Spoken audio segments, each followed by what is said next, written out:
जंगल में एक दिन पुकी और रॉनी पिकनिक के लिए निकले। मौसम बहुत ही खुशगवार था और दोनों मजे से सफर कर रहे थे।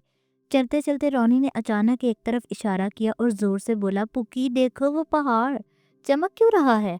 पुकी ने आंखें छोटी करके गौर से देखा तो सच में ये तो मीठा लग रहा था, जैसे किसी ने इस पर चीनी छिड़क दी हो। दोनों आहिस्ता आहिस्ता पहाड़ के करीब पहुंचे। पहाड़ की खुशबू बिल्कुल कैंडी जैसी थी। रॉनी ने एक छोटा सा टुकड़ा चखा और चमक उठा। पुकी ये तो मीठा है, ये पहाड़ चॉकलेट और कैंडी से बना हुआ है। पुकी ने भी मज़े से एक टुकड़ा खाया। रॉनी ये दुनिया का सबसे मीठा पहाड़ है, पुकी ने कहा। पहाड़ के अंदर से रंग बिरंगी कैंडी की नालियां बह रही थी, जैसे दूध की जगह मीठे शरबत की नदियां हो।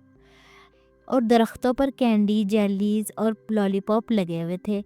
अचानक पहाड़ के ऊपर से एक छोटा सा कैंडी मैन नमूदार हुआ। वो हंसता हुआ बोला, खुश आमदीद दोस्तों, ये मीठा पहाड़ सिर्फ उन लोगों के लिए खुलता है जो दूसरों के साथ खुशी बांटते हैं। रॉनी ने हैरत से पूछा, तो क्या हम यहाँ से जो चाहें खा सकते हैं? कैंडी मैन बोला, हाँ, लेकिन सिर्फ उतना जिसमें तुम्हें मज़ा आए और पहाड़ रो ना पड़े। पुकी ने हंसते हुए कहा, पहाड़ भी रोते हैं? कैंडीमैन बोला, हाँ, जब कोई बहुत ज़्यादा कैंडी तोड़ लेता है तो पहाड़ से खट्टा शरबत निकलने लगता है। रोनी जल्दी से बोला, हम तो वादा करते हैं कि बस थोड़ा सा चखेंगे। फिर तीनों ने साथ बैठकर कैंडी खाई और दरख्तों के नीचे मीठा पिकनिक किया।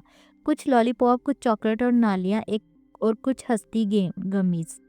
आखिर में कैंडी मैन ने उन्हें एक छोटा सा मीठा तोहफा जो जवाहर दिया और कहा, ये तुम्हारे लिए, जब भी उसे बुलाओगे मीठी खुशबू फैलेगी, दोस्तों में बांटने के लिए बेहतरीन।